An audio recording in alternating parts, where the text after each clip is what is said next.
আল্লাহ রাব্বুল আলামিন হযরত ইউনুস আলাইহিস সালামকে আদেশ করলেন, হে ইউনুস, তুমি তোমার কওমের লোকদের হেদায়েতের পথে আহ্বান করো। যদি তারা হেদায়েতের পথে পরিচালিত না হয় তাহলে আমি তাদেরকে আদ ও সামুদ জাতির মতো ধ্বংস করে দেব।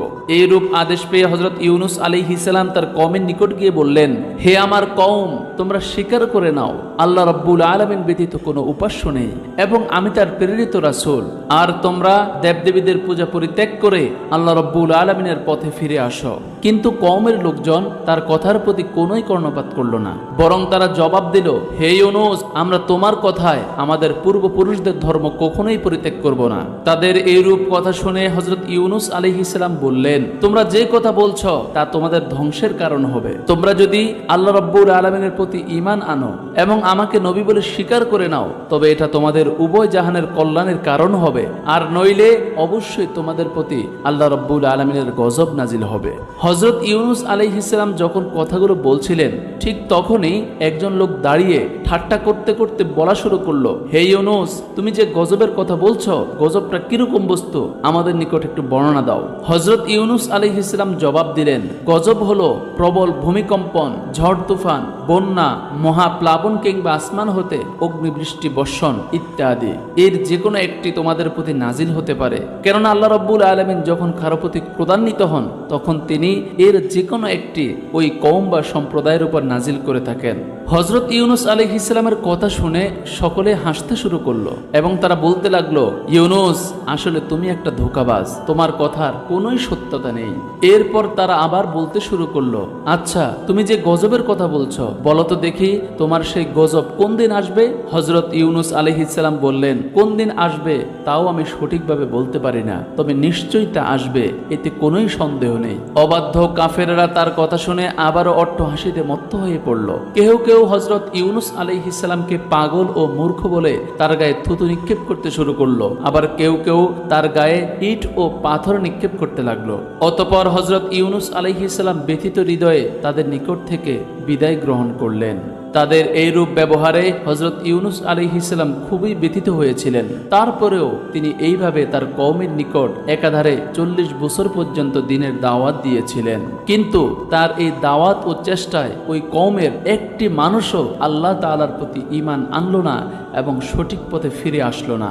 অতঃপর হযরত ইউনুস আলাইহিস সালাম আল্লাহ রাব্বুল আলামিনের দরবারে দুহাত তুলে প্রার্থনা শুরু করলেন এবং বলতে লাগলেন, হে মাবুদ, তুমি এই অবাধ্য লোকদের উপর গজব নাজিল করো, কেননা আমার দীর্ঘ প্রচেষ্টায় একজন মানুষকেও তোমার পথে ফিরিয়ে আনতে পারেনি। হযরত ইউনুস আলাইহিস সালামের এইরূপ দোয়ার পরিপ্রেক্ষিতে আল্লাহ রাব্বুল আলামিনের তরফ থেকে তাকে জানানো হলো, হে ইউনুস, আমি যথাসময়ে তাদের প্রতি গজব নাজিল করব, এই ব্যাপারে তুমি তাড়াহুড়া করিও না। তখন হযরত ইউনুস আলাইহিস সালাম বললেন, হে মাবুদ, আপনি কোন দিন তাদের উপর গজব নাজিল করবেন তা আমাকে জানিয়ে দিন। আল্লাহ রাব্বুল আলামিনের পক্ষ থেকে তাকে জানিয়ে দেওয়া হলো, যখন এই সঠিক সময় উপস্থিত হবে তখনই গজব নাজিল হবে, অগ্রিম এ ব্যাপারে তোমাকে কিছু জানানো হবে না। এরপর একদা হযরত ইউনুস আলাইহিস সালাম বাড়ি থেকে বের হয়ে পড়লেন। তখনই তারা তাকে বিদ্রূপের সুরে জিজ্ঞাসা করলো, কি হে ইউনুস, তোমার আল্লাহর তরফ থেকে আমাদের উপর নাকি গজব আসবে? কিন্তু কই, গজব তো আসছে না। আমরা তো গজবের আশায় বসে আছি আর অপেক্ষা করতে করতে একেবারে অতিষ্ঠ হয়ে গেছি। এইভাবে তাচ্ছিল্যমূলক কথা শুনে হযরত ইউনুস আলাইহিস সালাম কোনোই জবাব দিলেন না। সেখান থেকে তিনি বিদায় গ্রহণ করলেন। হযরত ইউনুস আলাইহিস সালাম এই ধরনের বিদ্রূপ সূচক কথা শুনতে শুনতে একেবারে অতিষ্ঠ হয়ে গেলেন। তার আর সহ্য হচ্ছিল না। ওদিকে আল্লাহ রাব্বুল আলামিনের পক্ষ থেকে কবে গজব আসবে সে ব্যাপারে নির্দিষ্ট দিন তারিখও বলা হচ্ছে না, যার কারণে হযরত ইউনুস আলাইহিস সালামের লজ্জা ও দুঃখ ক্রমেই বেড়ে চলল। অবশেষে হযরত ইউনুস আলাইহিস সালাম একদিন সিদ্ধান্ত নিলেন এই দেশ ছেড়ে তিনি অন্যত্র চলে যাবেন। সেই মতে একদিন তিনি আল্লাহ রাব্বুল আলামিনের অনুমতি ছাড়াই নিজের 2 পুত্র ও স্ত্রীকে নিয়ে বাড়ি থেকে বের হয়ে পড়লেন।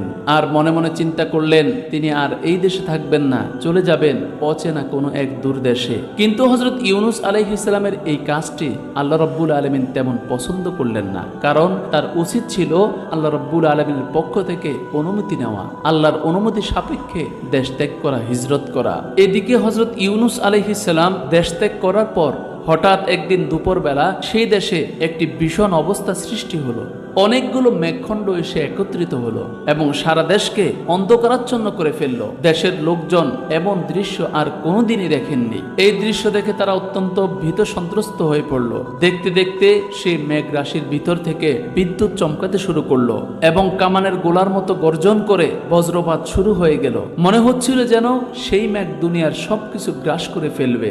এই অবস্থা দেখে ভয় ও আতঙ্কে সকল মানুষ এদিক সেদিক ছোটাছুটি করতে লাগলো। তখন সকলের মনে হতে লাগলো এটা আর কিছুই নয়, নিশ্চয়ই এটা আল্লাহ রাব্বুল আলামিনের প্রেরিত গজব। তখন তারা বুঝতে পারলো হযরত ইউনূস আলাইহিস সালাম একজন আল্লাহ তাআলার সত্য নবী ছিলেন এবং তার ভবিষ্যৎবাণী সত্য ছিল। এরপর তারা আর্তনাদ শুরু করলো আর বলতে লাগলো, এখন আমরা কি করব? কে আমাদেরকে এই বিপদ থেকে রক্ষা করবেন? ইউনূস আলাইহিস সালাম তো দেশ ত্যাগ করে চলে গিয়েছেন, দেশে থাকলে না হয় তার কাছে গিয়ে আমরা ক্ষমা চাইতাম। এভাবে হযরত ইউনূস আলাইহিস সালামের কওমের লোকজন সম্পূর্ণরূপে হতাশ ও নিরাশ হওয়ার পর পরস্পর পরামর্শ করলো, হে কওমের লোকেরা, আসুন আমরা একটি কাজ করি। হযরত ইউনূস আলাইহিস সালাম যেভাবে মাথা নত করে আল্লাহ রাব্বুল আলামিনের দরবারে প্রার্থনা করতেন, আমরাও সেই রূপ প্রার্থনা করে দেখি। যদি এর মাধ্যমে আল্লাহ রাব্বুল আলামিন আমাদের উপর রহম করেন এবং এই বিপদ থেকে আমাদের মুক্তি দান করেন, তাহলে এর চেয়ে উত্তম আর কিছুই হতে পারে না। এই কথা বলে তারা সকলেই একসাথে সিজদায় লুটিয়ে পড়ল এবং আল্লাহ রাব্বুল আলামিনের দরবারে প্রার্থনা করে বলতে লাগলো, হে আমাদের প্রতিপালক, আমরা আমাদের নিজেদের উপর জুলুম করেছি এবং আমাদের নবী আমাদের সঠিক পথ দেখানোর পরেও আমরা তার কথা অমান্য করে বড় ধরনের অন্যায় করেছি। হে দয়াময় আল্লাহ, আমরা আমাদের ভুল বুঝতে পেরেছি, আমরা আপনার কাছে অনুতপ্ত ও লজ্জিত হয়েছি, আমরা আর কোনোদিন এইরূপ ভুল করব না। মেহেরবানি করে আপনি আমাদেরকে ক্ষমা করে দিন এবং আমাদের পক্ষ থেকে ঈমানকে কবুল করুন, আমাদের উপর থেকে গজব সরিয়ে দিন। যখন তারা এইভাবে কান্নাকাটি করলো, তখন তাদের উপর আল্লাহ তাআলার দয়া নেমে আসলো, যার ফলশ্রুতিতে রব্বুল আলামিন তাদের উপর থেকে গজব সরিয়ে নিলেন। অতঃপর ইউনূস আলাইহিস সালামের কওমের সকল লোক ইউনূস আলাইহিস সালামকে খুঁজতে লাগলেন, কিন্তু কোথায়ও হযরত ইউনূস আলাইহিস সালামের সন্ধান পেলেন না। তখন তারা আল্লাহ রাব্বুল আলামিনের দরবারে সকলে মিলে প্রার্থনা করলো, হে মাবুদ, তুমি আমাদের নবীকে আমাদের মাঝে আবার ফিরিয়ে দাও, আমরা তাকে সাদরে গ্রহণ করব এবং তার সকল উপদেশগুলো আমরা মেনে চলব। এইভাবে তারা দোয়া মুনাজাত করে হযরত ইউনূস আলাইহিস সালামের জন্য অপেক্ষা করতেছিলেন।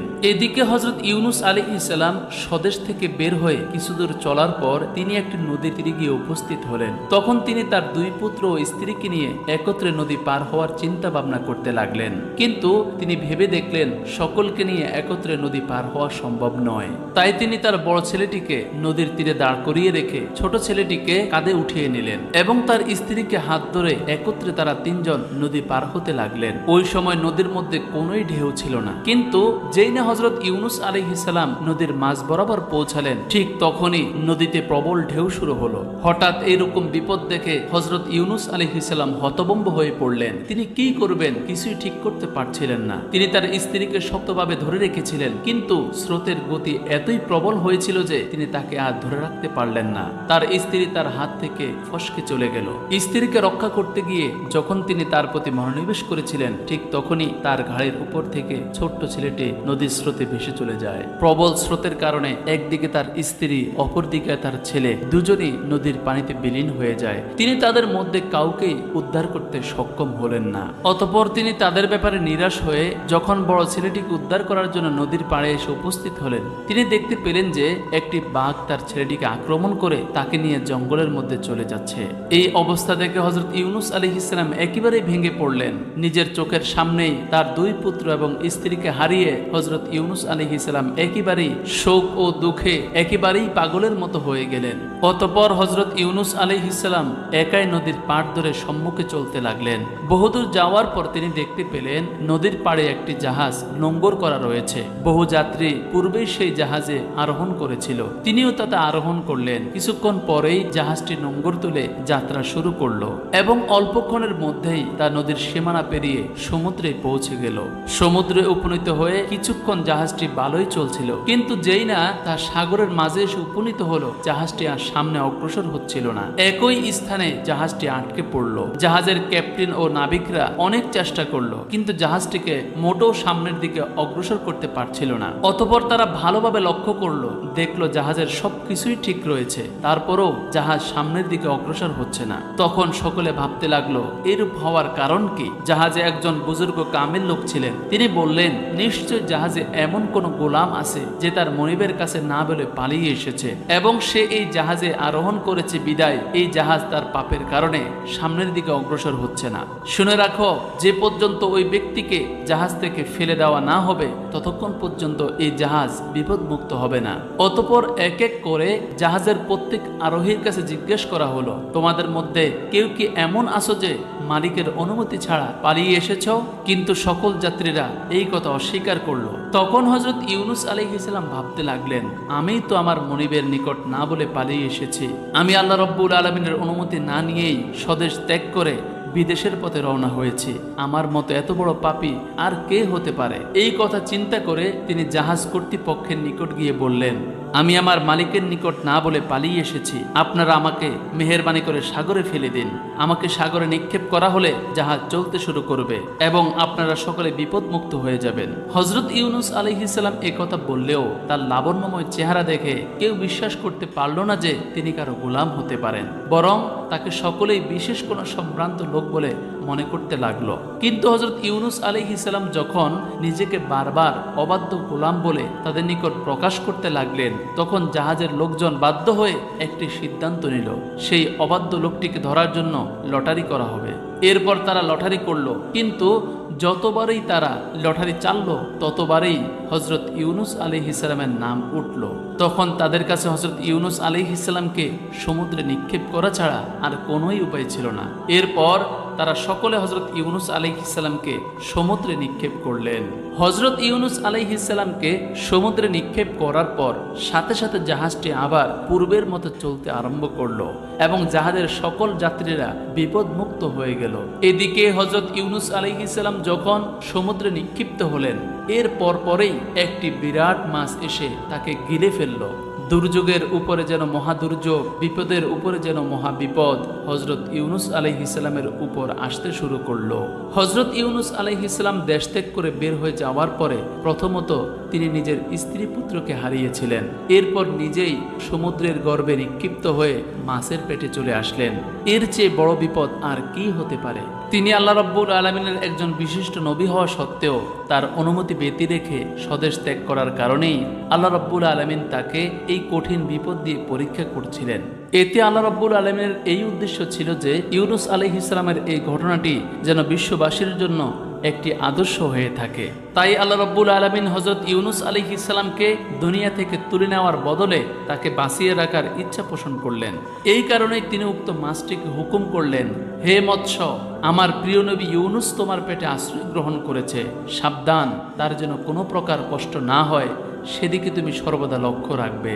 এদিক থেকে হযরত ইউনুস আলাইহিস সালাম মাছের পেটে যাওয়া মাত্রই কেঁদে কেঁদে আল্লাহ রাব্বুল আলামিনের দরবারে ইস্তেগফার করতে লাগলেন এবং তিনি ফরিয়াদ করতে লাগলেন, হে মাবুদ, তুমি আমাকে ক্ষমা করে দাও, আমি আর কোনোদিন তোমার অসন্তুষ্টমূলক কোনো কাজ করব না, তুমি আমার প্রতি রহম করো। এইভাবে হযরত ইউনুস আলাইহিস সালাম আল্লাহ তাআলার দরবারে কাকুতি মিনতি করছিলেন আর বারবার এই দোয়া পাঠ করছিলেন, লা ইলাহা ইল্লা আনতা সুবহানাকা ইন্নী কুনতু মিনাজ জালিমিন। একাধারে 40 দিন এইভাবে হযরত ইউনুস আলাইহিস সালাম মাছের পেটে কাটালেন আর বিরতিহীনভাবে এই দোয়াটি পাঠ করতে লাগলেন। 40 দিনে হযরত ইউনুস আলাইহিস সালাম সর্বমোট 1,40,000 বার এই দোয়া পাঠ করছিলেন। শেষ পর্যন্ত আল্লাহ রাব্বুল আলামিনের দয়া হলো। তখন আল্লাহ রাব্বুল আলামিন ওহির মাধ্যমে হযরত ইউনুস আলাইহিস সালামকে জানালেন, হে ইউনুস, তুমি যে দোয়াটি পাঠ করছিলে, এই দোয়াটি যদি তুমি পাঠ না করতে তাহলে কিয়ামতের আগ পর্যন্ত তুমি এই মাছের পেটেই থেকে যেতে, তুমি কোনোদিন মুক্ত হতে পারতে না। কিন্তু এই দোয়ার উসিলায় আমার রহমত তোমার প্রতি নাজিল হয়েছে। এরপর আল্লাহ রাব্বুল আলামিন তার মুক্তির ব্যবস্থা এইভাবে করলেন। হঠাৎ করে আল্লাহ রাব্বুল আলামিনের কুদরতি ইশারায় উক্ত মাছের পেটে ব্যথা বেদনা শুরু হয়ে গেল। মাছটি ব্যথা ও যন্ত্রণায় অস্থির হয়ে মাছটি সমুদ্রের মধ্যে ছুটোছুটি করতে লাগলো এবং ছুটতে ছুটতে ওই মাছ সমুদ্রের তীরে এসে উপস্থিত হলো এবং হজরত ইউনুস আলাইহিস সালামকে তার পেট থেকে সমুদ্রের পাড়ে নিক্ষেপ করলো। নিক্ষেপ করার সাথে সাথে মাছের পেটের বেদনা দূর হয়ে গেল এবং মাছটি নিরাপদে সমুদ্রের দিকে আবার ছুটে চলল। এরপর আল্লাহ রাব্বুল আলামিন হজরত ইউনুস আলাইহিস সালামকে ওহী করে বললেন, হে ইউনুস, এখনই তুমি তোমার কওমের নিকট ফিরে যাও এবং তাদেরকে সরল সঠিক পথে আমার পথের দিকে আহ্বান করতে থাকো। আল্লাহ রাব্বুল আলামিনের হুকুম পাওয়া মাত্রই হজরত ইউনুস আলাইহিস সালাম বসা থেকে উঠে দাঁড়ালেন এবং তিনি নিজ কওমের উদ্দেশ্যে হাঁটতে শুরু করলেন। হাঁটতে হাঁটতে তিনি তার কওমের নিকট গিয়ে উপস্থিত হলেন। যখন তিনি তার কওমের লোকদের নিকট গিয়ে উপস্থিত হলেন তখন তিনি একেবারে আশ্চর্য হয়ে গেলেন, কারণ হজরত ইউনুস আলাইহিস সালামের মনে ভয় কাজ করছিল। এই সম্প্রদায়ের লোকেরা আমাকে আবার তুচ্ছ-তাচ্ছিল্য করবে, আমাকে আবার পাথর মারবে, থুতু নিক্ষেপ করবে, আমাকে লাঞ্ছিত করবে। কিন্তু আল্লাহর কি অপার মহিমা, তার অবর্তমানে রব্বুল আলামিন সবাইকে হেদায়েত দিয়েছিলেন। এজন্য হজরত ইউনুস আলাইহিস সালাম যখনই তাদের মাঝে উপস্থিত হয়েছিলেন ঠিক তখনই সকল লোক তাদের নবীকে ফিরে পেয়ে আল্লাহ রব্বুল আলামিনের দরবারে শুকরিয়া আদায় করলেন এবং হজরত ইউনুস আলাইহিস সালামের নিকটে গিয়ে ক্ষমা প্রার্থনা করলেন, তার নিকট নসিহত তলব করলেন।